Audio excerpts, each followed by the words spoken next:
आदरणीय दर्शक महानुभाव नमस्कार। नेपालकास्ट पोडकास्टमा यहाँलाई हार्दिक स्वागत छ। नेपालकास्ट पोडकास्टमा यहाँले विभिन्न कार्यक्रमहरू हेरिसक्नु भएको छ।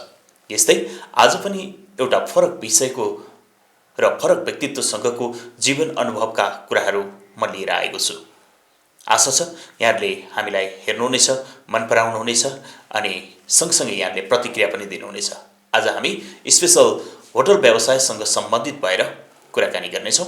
आज मसँग हुनुहुन्छ होटल जियाना, जो सूर्योदय नगरपालिकाको फिक्कल बजारमा अवस्थित, सँगसँगै छिपिटारमा पनि रहेको छ। होटल जियानाका सञ्चालक, सँगसँगै लामो समय विदेशमा रहेर काम गरेर फर्कनु भएको अनुभव पनि उहाँसँग छ। केशव प्रधान, उहाँसँग रहेर म कुराकानी गर्नेछु। सरलाई कार्यक्रममा स्वागत छ। धन्यवाद सर। एकदम ज्यान हेर्दा पक्कै पनि होटल सञ्चालकै जस्तो देखिने ज्यान छ है। हजुर। यो होटल व्यवसाय सञ्चालन गरिरहँदाखेरि यसको तिता मिठा अनुभव छुट्टै होला, तर मजा कतिको छ, योबाट सुरु गर्छु म। यस्तो छ सर, अब बाहिरबाट झट्ट देखिँदा चाहिँ रमाइलो देखिन्छ है, रमाइलो देखिन्छ। रमाइलो भए तापनि त्यहाँ केही गाह्रोहरू पनि छ। आफूले रमाइलो भोग्ने क्रममा आफ्नो भोगेको रमाइलोभन्दा धेरै चाहिँ पाहुनालाई खुसी बनाएर पठाउनु पर्ने क्षेत्र भएको कारणले गर्दा होइन, आफूलाई भएको तापक्रम पनि त्यो तातोपनलाई पनि कम्ती नै महसुस गरेर होइन, मिठास चाहिँ पाहुनाहरूसँग पुर्याउन पाइयो भने त्यो पाहुनाले दिएको धन्यवादले मात्रै हाम्रो त्यो न्यानोपन चाहिँ, त्यो चिसोपन चाहिँ, त्यो सहजता चाहिँ त्यो धन्यवादले मात्रै मेटाउँदो रहेछ के। भनेपछि सहजता र असहजताको बिचमा जो प्राप्त गर्ने सन्तुष्टि छ, त्यसले चाहिँ ग्राहकलाई पनि सन्तुष्टि बनाउँछ, आफूलाई पनि सन्तुष्टि बनाउँछ। सूर्योदय नगरपालिका पर्यटकीय नगरपालिका हो। यहाँ विश्वका पर्यटकहरू आइपुग्नुहुन्छ। यहाँले सेवा गर्दै गर्दाखेरि, होटलमा बसेर सेवा गर्दै गर्दाखेरि कहाँबाट कस्ता कस्ता पर्यटक आउनु भएको छ अनि उहाँहरूको प्रतिक्रिया नगरपालिकासँग अथवा इलामको समग्र पर्यटन क्षेत्रहरूसँग कस्तो, उहाँहरूले गर्ने गफगाफ कस्तो पाउनु भएको छ? उहाँहरूको यो क्षेत्रमा आउँदै गर्दाखेरि धेरै नै रमाइलो भएको उहाँहरूको अनुभूतिहरू सुन्न पायौँ होइन। अब साँच्चै भन्ने भने त अब हामीले यो सूर्योदयको एरियामा होइन, श्रीयन्तु, कन्याम होइन, पशुपति नगरको नाका हुँदै यता बुद्ध पार्क होइन, नजिकको हाम्रो स्वामी पार्क, त्यहाँ जिप लाइन लगायतका नजिकको त्यहाँ स्काई ब्रिज होइन, कन्याम जोडेको एरिया आसपास, यी सबै क्षेत्रहरू घुम्ने पर्यटकहरू हामीसँग प्रायः जसो जोडिनु हुँदो रहेछ क्या। दुईवटा लोकेसनमा भएको कारणले गर्दा कुनै न कुनै लोकेसनमा काहीँ न काहीँ घुम्ने पर्यटकहरू ठकिनुहुन्छ। ती पर्यटकहरूमध्ये इन्डियाबाट आउनुहुनेहरू धेरै गेस्टहरूको चाहिँ अपेक्षा जिप लाइनसँग रिलेटेड हुँदो रहेछ कि। इन्डियनहरू चाहिँ साहसी धेरै जसो चाहिँ जिप लाइन जान पायो हुन्थ्यो, अथवा जिप लाइन कहाँबाट जान सकिन्छ, अथवा कतिपय गेस्टहरूले त जिप लाइन जाने अपेक्षा हुने होइन, उहाँहरू कन्याममा गएर चाहिँ खोज्नु हुँदो रहेछ क्या जिप लाइन। यहीँ कन्यामको आसपास भनेर। मेरो पनि कहिले त्यस्तो इभेन्टहरू, त्यस्तो घटना कहिले काहीँ त्यस्तो घट्यो कि मेरोमै आएर बसेर जानुभएको गेस्ट होइन, मेरो पेट्रोल पम्पको होटलबाट आधा किलोमिटरमा जिप लाइन पुगिन्छ। उहाँहरू कन्याममा गएर घुमेर धेरै मेरोबाट चेकआउट गरेर जानुभएको 2-3 घन्टापछि मलाई कल गर्नुभयो क्या। हजुर सर, हामी त जिप लाइन जान खोजेको, यता त कतै जिप लाइनको त केही ढाँचा देखिएन, कहाँ चाहिँ होला जिप लाइन? हिजो तपाईँहरू जहाँ बस्नुभयो मेरो होटलबाट त नजिकै हो नि त भन्दाखेरि अब हामी यहाँ छौँ, कता जाने के गर्ने थाहा भएन। उहाँले भनेपछि म आफै कन्याम गएर उहाँलाई ल्याएर जिप लाइनमा पुर्याएर छोडेर पनि आएको छु क्या। यो समस्या देखिरहँदाखेरि अब यसलाई चाहिँ कसरी समाधान गर्न सकिन्छ? होटल व्यवसायीहरूले कहिले आन्तरिक रूपमा छलफल गर्नु भएको छ यो विषयमा? यो विषयहरूमा हामीले अहिले पछिल्लो दिनहरूमा चाहिँ त्यति धेरै यो विषयहरूमा कुराकानी हाम्रो भइरहेको छैन होइन। तर पनि यो हामीले पनि एसोसिएसनको तर्फबाट पनि अब हामीले कुराकानीहरू अलिकति गर्नु र अलिकति अब लोकल एरियाको स्पोर्टहरूलाई होइन प्रमोट गर्नको लागि कसरी हामी अगाडि जाने भनेर अलिकति हातेमालो गर्नु जरुरी छ। तर हाम्रो ठाउँमा के भइरहेछ नि, यतिकै कन्डिसनमा पनि पर्यटकहरूको आगमन चाहिँ राम्रै भएको। अब युरोपियन मुलुकका गेस्टहरू पनि होइन अमेरिकन गेस्टहरू पनि आउनु हुँदाखेरि हाम्रो होटलमा बुकिङ रहन्छ। हाम्रो होटलमा आएर उहाँहरू बस्नको लागि गाडी पार्किङ सार्किङ त्यहाँ रहन्छ होइन। गाडीलाई त्यहीँ छोडेर कन्यामको माथिल्लो बाटो के जुन त्यो पानरमा होटल र सङ्गम होटलको बिचबाट उकालो गरेर माथि डाँडा अफरोडबाट पर पुगिन्छ कन्याम। त्यो बाटोमा अरू हिँड्दै हिँड्दै कन्याम जानुहुन्छ क्या। त्यो हुँदा के हुन्छ हामीले केही पनि उहाँहरूबाट केही पनि सिक्न जरुरी रहेछ भने हामी रमाउँछौँ होइन। हामी उड्ने र गुड्ने भन्ने रमाउँछौँ भने केही चाहिँ पैदल बाटोबाट पनि रमाउनु पर्ने रहेछ कि भन्ने चाहिँ उहाँहरूको त्यो एक्टिभिटीले देखाउँछ क्या।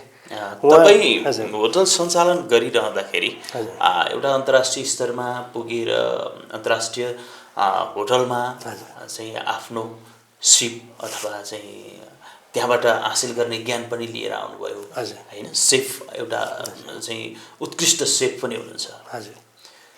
उहाँहरूको खानाको परिकारहरूको विषयमा उहाँहरूले गर्ने कमेन्टहरू यो क्षेत्रमा आउँदाखेरि कस्ता हुन्छन् पर्यटकले जो चाहिँ आउनुहुन्छ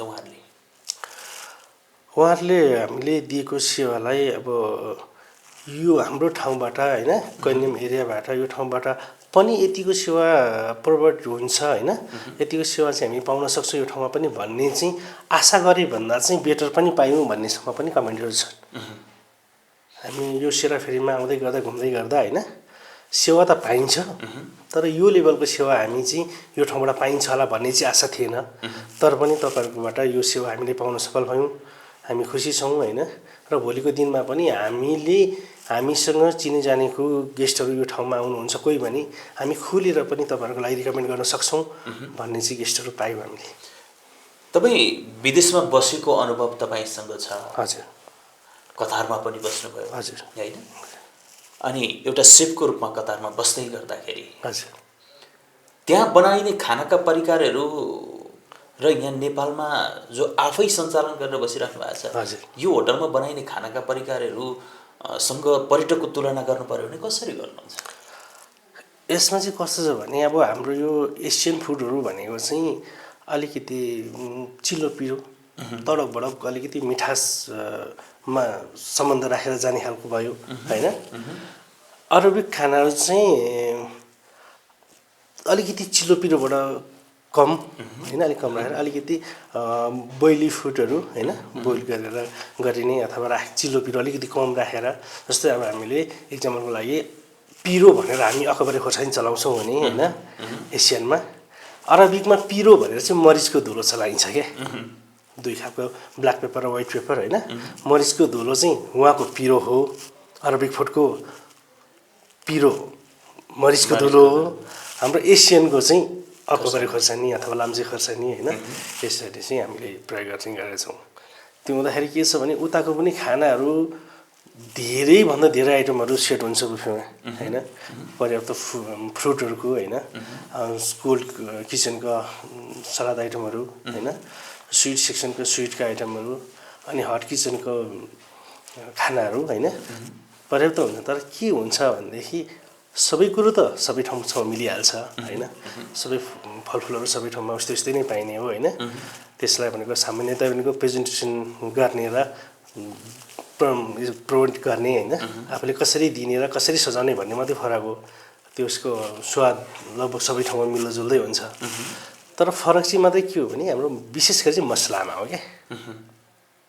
मसला चाहिँ कस्तो चलाइन्छ कुन फुडमा कस्तो प्रयोग गर्ने भन्ने मात्रै हो। डिफ्रेन्ट त्यसले गर्ने हो। पर्यटकहरू विभिन्न देशका पर्यटकहरू यहाँ आइपुग्दै गर्दाखेरि उहाँहरूको रोजाइ चाहिँ के हुन्छ? उहाँहरूकै टाइपको खाना चुज गर्नुहुन्छ अथवा चाहिँ होटलले प्रोभाइड गरेको खानाहरूमा उहाँहरू सेटिस्फाइड हुनुहुन्छ के छ? यस्तो छ कहिलेकाहीँ चाइनिज गेस्टहरूले चाहिँ होइन हामी प्याज लसुन प्रयोग गरेको खाना खाँदैनौँ भन्दै पनि सिङ्गो मेनु नै चेन्ज गर्ने हिसाबले होइन हाम्रो अचार विचार केही प्रयोग नगर्ने गरी अदुवा लसुनले चाहिँ प्याज लसुनले चाहिँ टच नै नगरेको उहाँको मसलाई अदुवा मात्रै राखेर गर्ने खालको पनि अर्डर आउँछ होइन। त्यस्तो हुँदा पनि हामी त्यो खालको त्यो मेनुसँग आधार मानेर पनि त्यो खालको खानाहरू पनि हामी बनाएर खुवाउँछौँ। र त्यो मेनुसँग त्यो डिमान्डसँग हामी नजिक रहेर काम गर्दाखेरि पनि उहाँहरूको पनि कमेन्ट्स चाहिँ हामीले सबै कुरो यो प्रयोग गरेर जुन हिसाबले हामीले प्रोभाइड गर्दै गरेका छौँ खानाहरू होइन, जुन स्पेसली हामी थकाली खाना प्रोभाइड गर्छौँ हाम्रो स्पेसल सेटमा होइन, त्यस्तै उहाँहरूको पनि कमेन्ट चाहिँ राम्रै आएको थियो क्या। हामीलाई चाहिँ के हुन्छ भने मसला फरक पर्दाखेरि होइन, ओपनली मसला सबै चलाउनु नपाउँदाखेरिको मजा अलिक कम पो हुन्छ कि भन्ने डाउट मान्दै हामीले काम गर्दै गर्दा पनि उहाँहरूको कमेन्ट्स राम्रै नै रह्यो। पटक पटक नेपाल आउँदाखेरिको दिनहरूमा हामीसँगै दोहोऱ्याएर आउने बस्ने गर्नुभयो होइन, त्यस्तो पनि कहिलेकाहीँ पर्छ होइन। अनि अमेरिकनहरूको डिमान्डमा अब पिरो चाहिँ अलिक कम भइदियो हुन्थ्यो भन्ने हो होइन। अनि पिरो अलिक कम राखेर थकाली सेट एकचोटि हामीले देखाइसक्दाखेरि ट्राई गर्नुहुन्छ भन्दाखेरि ट्राई गर्छु भनेर यहाँको थकाली सेटलाई उहाँले प्रायः जसो भनेको एकचोटि खानु भने अर्कोचोटि त्यही माग्नुहुन्छ। त्यसमा अब हामीले मात्रै अचारको आइटमहरू चाहिँ यति यो आइटम चाहिँ पिरो छ, यो बाहेक चाहिँ अरू नर्मल छ भनेर भनेपछि टेस्ट गर्नुको लागि भए पनि अलिअलि युज गर्नुहुन्छ क्या उहाँले। अब प्रायः कतिले त खानु सक्नै पनि हुन्छ, पिरो खानु नसक्नेहरूले पनि यसो अलिअलि टेस्ट गरेर अचारहरू अलिअलि छोड्नुहुन्छ, नभए अरू कुरा भनेको साग सब्जी दाल खानाहरू मजाले लिनुहुन्छ हामीले जतिकै। जुन तपाईँले भनिरहनु भयो यो हामी नेपालभन्दा बाहिरका गेस्टका कुरा गर्दैछौँ। नेपालभित्रबाट आउने गेस्टहरू चाहिँ हामीले कहिलेकाहीँ भेट्ने गर्छौँ। कहिलेकाहीँ भन्दा पनि प्रायः गेस्टहरूले भन्ने गर्नुहुन्छ झापामा चाहिँ यही खाना यतिमा पाउँछ, यहाँ चाहिँ इलाम चढिसकेपछि यसलाई चाहिँ डबल तिर्नुपर्छ भनेर गुनासोहरू पनि गर्नुहुन्छ नि। हजुर, त्यस्तो कुराहरू कहिलेकाहीँ आउँछ त्यो कुराहरू हामी चाहिँ त्यसलाई कसरी विश्लेषण गर्छौँ भने अब हरेक चिज झापैबाट उकालो लाग्ने हो होइन। झापामा जुन रेटमा एक बोरा चामललाई जति रेटमा झापामा पाइन्छ त्यो यहाँ पुग्दा 200 रुपियाँ बढ्छ होइन। सागसब्जी भनेको पाहाडमा उत्पादन हुन्छ, सत्य कुरा हो होइन। तर पाहाडमा उत्पादन भएको चिज पनि आफूले चाहिँ फलाइएन भने यहाँ वरपर गएर किनेर ल्याउँला भन्ने चान्सेस कमै हुन्छ। अब गाउँघरबाट हरेक सागसब्जीहरू केन्द्रमै जान्छ, झापातिरै जान्छ। गाडी भर्नकै लागि भए पनि सबै नै अब सागसब्जीहरू उठाएर झापा नै पुर्याइन्छ। त्यो हिसाबले पनि यहीँ उत्पादन भएको सबै चिज यहीँ पाइन्छ, सरल नै पाइन्छ भन्ने नै अप्सन चाहिँ छैन क्या। त्यो कारणले पनि कतिपय कुरो यहीँको सागसब्जी पनि तलबाटै मगाउनु पर्ने हुन्छ होइन। अब अन्य कुराहरू माछा मासुहरू भनेको यता लोकल आइटमहरू मात्रै, यहाँ लोकल कुखुराहरू यतै पाइन्छ, यता हुन्छ, लोकल खसीहरू यतै हुन्छ होइन। त्यहाँदेखि बाहेक भनेको ब्रोइलर कुखुरादेखि लिएर माछाहरूदेखि लिएर होइन अन्य कुराहरू र सागसब्जी पनि धेरै जसो परिकारहरू तलबाटै उकालो लाग्ने हो। त्यो हुँदा पनि महँगो, त्यो कारणले पनि महँगिएको क्या। वास्तवमा के हुन्छ भनेदेखि अब गाडीलाई गाडीकै पाटो छ, गाडी भरेर लाँदा 2 पैसा बच्छ होइन। व्यापारीलाई पनि कोही सिङ्गो सामान उठाउन दिनु पाएदेखि एकमुष्ट पैसा हुन्छ होइन। हो त्यसरी सबैको एउटा मुष्ट गर्ने क्रमले नै यो पाटो अलिकति खड्किएको हो क्या। तपाईँसँग विदेशका तिता मिठा अनुभवहरू पनि पक्कै होला। हजुर, विदेश यात्रा कसरी तय गर्नुभयो अनि सेफको जोर्नी अलिकति सुनाउनु न कस्तो? विदेश यात्रा कस्तो भयो भने विदेश नजाँदा पनि आफ्नो देशमा केही गरेर बस्न सकिन्छ कि भन्ने पनि सोच बोकेरै बसेकै मान्छे हो एक बेलामा होइन। तर कस्तो हुँदै गयो भने अब आफू बढ्दै जाँदा घर छोडेर बाहिर बसेपछि होइन अरू कामहरू पनि गर्दै आयो। अनि के भयो भने अब हामी विदेश जाने सोच बनाउन भन्दा केही समय अगाडि चाहिँ हामीले चाहिँ लगभग विद्यार्थी जीवनको चाहिँ धेरै जसो समय चाहिँ देशमा द्वन्द्व काल नै बित्यो। 12 वर्ष जनयुद्धको काल चाहिँ हाम्रो स्टडीको पाटोको साइडमा रह्यो। त्यो कारणले गर्दाखेरि जनयुद्ध सकिँदै गर्दाखेरि, जनयुद्ध विश्राम हुँदै गर्दाखेरि अब त देशले पनि केही मुहार फेर्ला, अब त शान्तिको बाटोमा पनि सत्ताहरू आइसक्यो।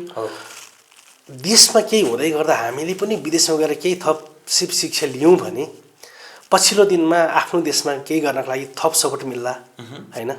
एउटा सिप र शिक्षाको बाटोबाट पनि र लगानी गर्नलाई आर्थिक बाटोमा पनि सपोर्ट होला।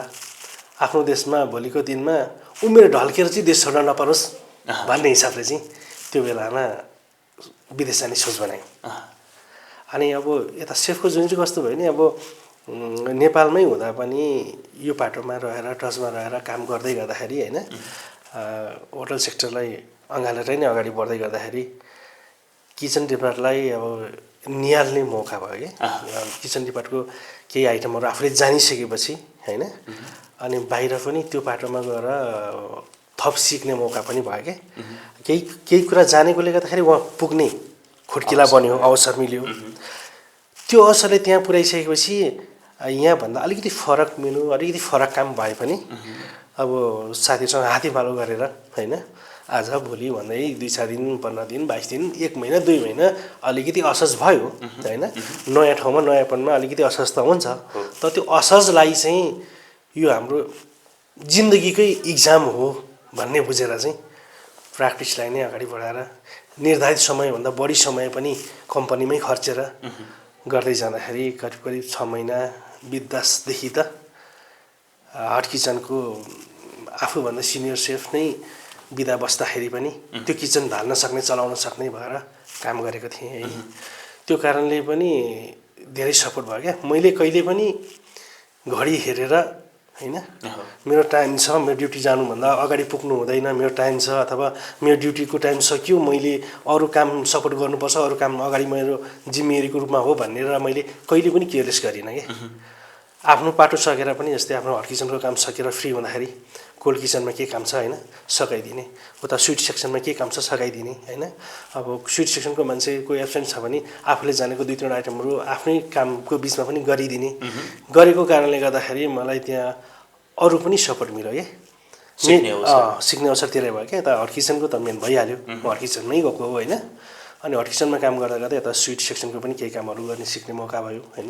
उता कोल्ड किचनको पनि काम गर्ने मौका मिल्यो हो त्यो हुँदै गर्दाखेरि चाहिँ नाइट सिफ्टको अब फाइनल बिफे रेडी गर्ने चाहिँ जिम्मेवारी मैले लामो समयसम्म निभाएँ क्या जस्तै अब स्विट सेक्सनको इमिडिएटली बनाएर बुफे सेट गर्नुपर्ने आइटमहरू स्विटको दिनमा ड्युटी गर्नेले 2-3 आइटम छोडेर गइदिने कोल्ड किचनको बुफे स्टार्ट हुनुभन्दा 5 मिनट अगाडि मात्रै मिक्स गरेर टेबल सेटअप गर्नुपर्ने आइटमहरू त्यो छोडेर जानुपर्ने उहाँको त टाइम त अगाडि चाहिँ दिने होइन हो त्यस्तो आइटमहरू सबै मैले नै गर्ने गरेर यता हट किचनको पनि आफूले गर्ने नै अब त्यो मेन डिपार्टै भइहाल्यो अनि कोल्ड किचन र स्विट सेक्सनको पनि त्यो काम म आफूले त्यसरी गर्दै अरूलाई त्यसो हुँदा साथीहरूलाई पनि सपोर्ट भयो यता ग्राहकलाई पनि जुन आइटमले जतिखेर जस्तो ढङ्गले न्याय पाउनुपर्ने थियो न्याय भयो त्यो हिसाबले हामीले परदेशको भूमिमा पनि हामीले काम गर्ने दिनहरूमा हामीले गरेको काम र व्यवहारको कहिले पनि त्यस्तो गाली गलोज र असहज त्यस्तो बिहोर्नु परेन क्या सिक्ने अवसर धेरै सिक्ने अवसर पनि धेरै भयो त्यो सिकेको समयलाई पनि हामीले जहाँ जहिले जतिखेर माग्यो नि त्यो बेला कन्जुसै गरेनौँ क्या तपाईँ जाँदा कति स्यालेरीमा जानुभएको थियो म यहाँबाट नेपाल छोड्दाखेरि मैले 1600 बेसिकमा गएको यहाँबाट है मैले 1600 बेसिकमा यहाँबाट गएर 1 वर्ष जति 2300मा गरेँ 1 वर्षपछिदेखि 200 बढेर आयो होइन अर्को वर्ष हो यसरी बढ्दै मेरो लास्ट टाइममा भनेको 2500 सेलेरी उहाँको बेसिक र टिप्सहरू त राम्रै नै आउँथ्यो हजुर त्यस्तै चाहिँ अर्को के पनि हुन्थ्यो भने अब कम्पनीमा बोसहरूकोतिर होइन म्यानेजर्सहरूकोतिर इन्टरनल पार्टीहरू भयो भने पनि मलाई पार्ट जबको लागि चान्स हुन्थ्यो कि त्यो चाहिँ किन त्यस्तो त्यो चान्स चाहिँ मलाई किन हुन्थ्यो भन्दाखेरि सबै सेक्टरको नलेज ममा थियो त्यो एउटा फ्यामिली पार्टीमा पनि त्यो सबै आइटम चाहिन्थ्यो स्विट आइटम पनि त्यहीँ चाहिने कोल्ड किचनको आइटमहरू पनि त्यहीँ चाहिने हट किचनको पनि त्यहीँ चाहिने अनि म त्यहाँ पुगेँ भने एक्लै पुग्दा त्यो 3टै काम हुने होइन अरू साथीहरूलाई लाँदा 3टै काम नहुने अर्को डिपार्ट वाइजको काम प्रायः हुन्थ्यो म चाहिँ आफ्नो डिपार्ट र अरूको डिपार्ट नछुटेकन प्रायः जुन काम अगाडि पर्छ त्यो गरेको भएर त्यही हिसाबले मैले काम गर्दै आएकोले गर्दाखेरि कम्पनीमा बेलुका ड्युटी छ भने दिउँसो उता म्यानेजरकोतिर कहिले अब बोसकोतिर पनि पर्ने होइन त्यो हुँदाखेरि मसँग अब यता भ्याउँदिनँ सक्दिनँ थाक्छु गर्दिनँ भन्ने पनि मलाई कहिले फिल भएन होइन त्यो हिसाबले पनि म चलिनँ यो इच्छा चाहिँ कसरी प्राप्त भयो म चाहिँ यही सेक्टरमा गर्छु अथवा यही सेक्टरको चाहिँ एउटा राम्रो बन्छु यो चाहिँ कस्तो भयो भने सर अब यहाँ नेपालमै हुँदा चाहिँ अब जीविकोपार्जनको पाटोमा अलिकति सहज हुन्छ। यो चाहिँ भनेको उमेर घट्दै जाँदाखेरि पनि होइन आफूले बोलेर पनि कतिपय कुराहरू टर्छ, बोलेर पनि रेसिपी भनेर पनि कति समयहरू कति कामहरू बन्न सक्छ होइन। अब बल्बको काम त उमेर ढल्किँदै गएपछि भ्यालु घट्दै जान्छ, तर यो चाहिँ भनेको उमेर घट्दै जाँदा पनि यसको भ्यालु बढ्दै जाने पाटो जुन दिन मैले महसुस गरेँ होइन। होटल डिपार्ट चाहिँ यस्तो हो कि जुन चाहिँ जिन्दगीभर जहाँ र जहिले जस्तो कन्डिसनमा पनि काम लाग्ने, जति बढी सिँगार्न सकिन्छ, जति बढी मिठास दिन सकिन्छ भ्यालु त्यति बढ्ने। त्यो भएको कारणले गर्दाखेरि यो अझै मलाई ठुलो शक्ति चाहिँ कहाँबाट पनि आयो नि। मैले त्यो फिल्ड चाहिँ मैले नेपालमा हुँदा गरेको थिएँ र त्यो ठाउँमा पुगेँ। त्यो ठाउँमा पुगेपछि मैले एकजना इन्डियन सेफ नै हो उहाँ पनि होइन, उहाँको चाहिँ 2-3 पासपोर्ट थियो, फटाइसकेको क्या पासपोर्ट देखाउनुहुन्थ्यो। अनि 60-65 वर्षको मान्छे पनि उहाँ मजाले काम गरिरहेको कि। यतिको उमेरको मान्छे त हाम्रो देशमा त अहिले त लौरो टेकेर हिँड्नुपर्छ। यतिको उमेरको मान्छेले अहिले यो पाटामा काम गरेको देख्दै गर्दाखेरि यो पाटाले त अलिक जिन्दगीभर काम गर्न सकिने, जिन्दगीभर काम गर्नको लागि उभिन सक्ने शक्ति, एउटा श्रेय पनि पाउने, यो त पाटो त साँच्चै सही पाटोमै आएछु भने जस्तो भयो क्या। अनि त्यो उमेरको मान्छेले त्यहाँ त्यो ढङ्गले काम गरेको देख्दा त हामी त कहाँ त्यो त संसारै बद्लिगयो नि त। यो उमेरको मान्छेले त यो पाटोमा यति सङ्घर्ष गरेर अगाडि जान सक्ने भए हाम्रो त उमेर छ, गर्नुपर्ने नै बेला हो, त्यसो त हामीले चाहिँ किन नगर्ने भन्ने भयो क्या।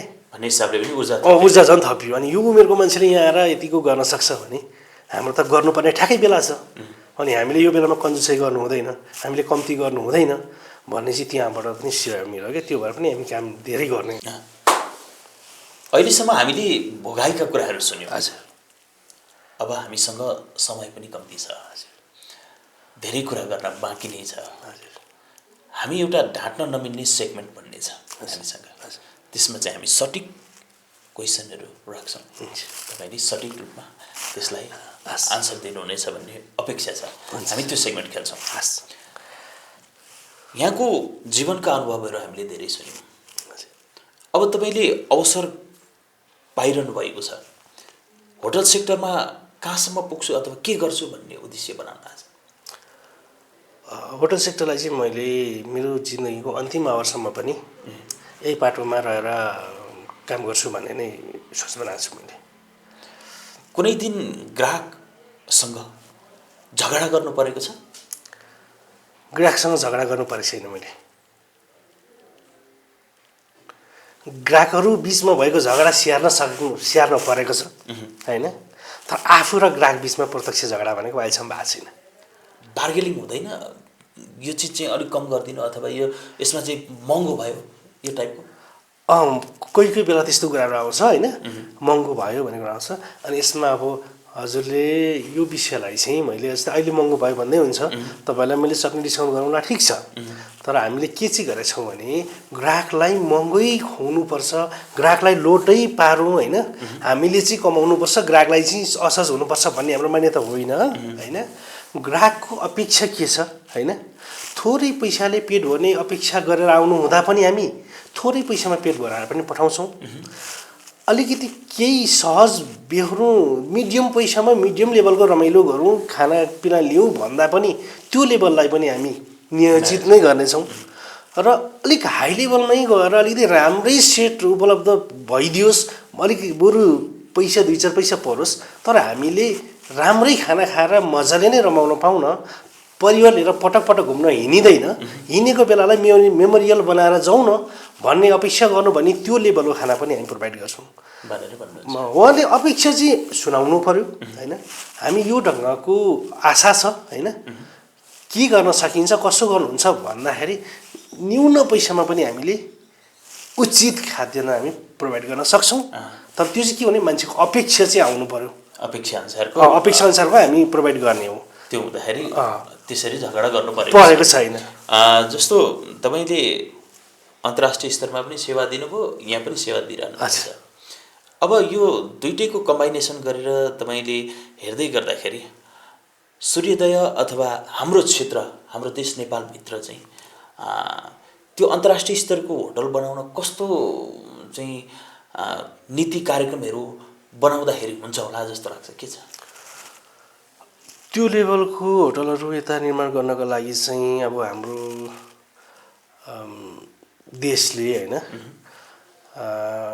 यो करभारको कुराहरूमा होइन अनि यो लोनको सरलताको कुराहरूमा होइन अनि विषयसँग सम्बन्धित दक्ष जनशक्ति उत्पादनको कुराहरूमा होइन अलिक केही सशक्त भूमिका अझै पनि खेल्न जरुरी छ। यहाँको करभारको नीति होइन ब्याङ्किङ लोनको सेवाहरूको ब्याज दर होइन अलिक सरल ब्याज दरमा भयो भने त मान्छेले लोन लिएर काम गर्न सक्ने हो। ब्याज दर हाई भयो भने काम गर्न सक्ने कुरा भएन होइन। करभारका नीतिहरू पनि सहुलियत हुनु पर्यो होइन अनि सुरक्षाको ग्यारेन्टीको पनि प्रत्याभूति हुनु पर्यो होइन। अब अहिले भनेको डे मात्रै होटलहरू सञ्चालन छ होइन, डे नाइटै चल्ने खालको। अब विदेशतिर त डे भन्दा नाइट राम्रो चल्छ होइन। त्यो हुँदाखेरि नेपालमा पनि डे नाइटै चलाउने अथवा त्यो लेभलको राम्रो होटलहरू सञ्चालनमा ल्याउने भएदेखि यस्तै कदमहरू चाहिँ अगाडि बढ्नु पर्यो। अब पारिवारिक हिसाबले कुराकानी गर्नुपर्दा तपाईँ म्यारिड, हजुर। प्रेम विवाह गर्नुभयो कि मागी? मागी विवाह नै हो। होइन होला, विवाह चाहिँ मागी नै हो। मागेरै विवाह गर्नु। हजुर। प्रेम विवाह गर्दा चाहिँ मान्छे सन्तुष्ट हुन्छन्, खुसियाली हुन्छन् भन्ने हामी सुन्छौँ। यो मागी विवाह गर्दा के हुन्छ? यस्तो मागी विवाह गर्दा चाहिँ विवाहदेखि उता माया सुरु हुने भएकोले गर्दाखेरि होइन मैले सुन्दा चाहिँ मागी विवाह भनेको बिहेपछि माया सुरु हुने भएकोले गर्दाखेरि अलिक बढी सहज हुन्छ। प्रेम विवाह चाहिँ विवाहभन्दा अगाडि नै सबै कुरो बुझिसकिन्छ, त्यो भएपछि बिहादेखि पछाडिको माया अलिकति खल्लो हुन्छ भन्ने चाहिँ सुनेको मैले होइन। त्यही आधारले चलाइरहनु भएको छ। अब धेरै पैसा कमाएर के गर्नुहुन्छ? यस्तो छ अब धेरै पैसा कमाएर के गर्ने भन्दा नि अब अहिलेको सिचुएसनमा त अब देशको सिचुएसन र सबै सेक्टरलाई हेर्ने भने धेरै कमाउने भन्दा पनि कमाएर जे अब ब्यालेन्स गर्ने होइन अब सबै कुरा इको सिस्टम जेनरली चलाउने भन्ने नै इम्पोर्टेन्ट हो। यहाँ त धेरै बचाउने भन्ने कुरा त कमै रहन्छ, किनभनेदेखि अब यहाँको हरेक कुराहरू हाई नै छ होइन। तपाईँहरूले अब जेनरली युजको कुराहरूमा अब जस्तै यहाँको सेवा सुविधा के छ भने अब पानी बत्तीको कुराहरू आउँछ होइन। पानी बत्ती अब थोरै लिँदाखेरिलाई थोरैकोमा सस्तो छ, सरल छ। अलिकति धेरै युनिट लिएपछि त्यसको अलिकति हाई रेट हुन्छ होइन। त्यो कारणले गर्दा अब व्यवसायिकहरूले त त्यतिकै पनि धेरै चलाउने हुन्छ। धेरै चलाएपछि त्यसको पनि सहुलियतमा अलिक कमी नै छ, हाई नै पेमेन्ट गर्नुपर्ने हुन्छ। पानी बत्ती कर भार होइन सबै कुरो अब सबै कमिँदैन। अब हामी कार्यक्रमको लगभग अन्त्यतिर पनि आइसकेका छौँ। तपाईँ बढी कसलाई प्रेम गर्नुहुन्छ? पैसा, परिवार अथवा साथीभाइ, समाज? समाजलाई बढी प्रेम गर्नुहुन्छ। यहाँको समाजप्रतिको प्रेम सधैँ झल्किरहोस्, सधैँ रहिरहोस् र समाजले पनि यहाँप्रतिको प्रेम जसरी सद्भाव कायम राखिरहेको छ, यहाँसँगको सम्बन्ध बनाइरहेको छ, यो निरन्तर कायम रहोस्, हामी यो कामना गर्छौँ, यो अपेक्षा गर्छौँ। कार्यक्रममा आइदिनु भयो यसका लागि म यहाँलाई हार्दिक आभार, हार्दिक धन्यवाद व्यक्त गर्छु। धन्यवाद। अन्त्यमा केही भन्नु छ भने यहाँले थोरै? हाम्रो आजको यो तिता मिठा गफहरू होइन, हाम्रो अनुभवहरू, भोगाइहरू, सिकाइहरू यहाँहरूमा हामीले पस्किँदै गर्दाखेरि यहाँसम्म आएर मेरो भोगाइलाई यहाँहरूमा पस्किने मौका दिनुभयो होइन। जसले गर्दा सरलाई धेरै धेरै धन्यवाद दिन चाहन्छु। र यो सरको जुन यो यसरी लुकेर रहेको जेलमा परेको विषयहरूलाई जति उत्खनन गरेर फिल्डमा ल्याइदिनु भएको छ, जुन एउटा भर्याङको भूमिका निर्वाह गरिदिनु भएको छ होइन। तपाईँहरूले अझै पनि हामी जस्तो सिक्ने, बुझ्ने, भोग्ने होइन मान्छेहरू अझै पनि धेरै हुनुहुन्छ होइन। उहाँहरूलाई पनि मौका दिएर उहाँहरूको पनि कुराहरू अगाडि ल्याएर उहाँहरूलाई पनि अगाडि बढाइदिनुहुन्छ भन्ने अपेक्षा गरेको छु है। हजुरहरूको यो एउटा भर्याङरूपी एउटा सहयोगको जुन एउटा माहौल तपाईँहरूले गर्दै आउनु भएको छ, जसको लागि हृदयदेखि नै धन्यवाद दिन चाहन्छु।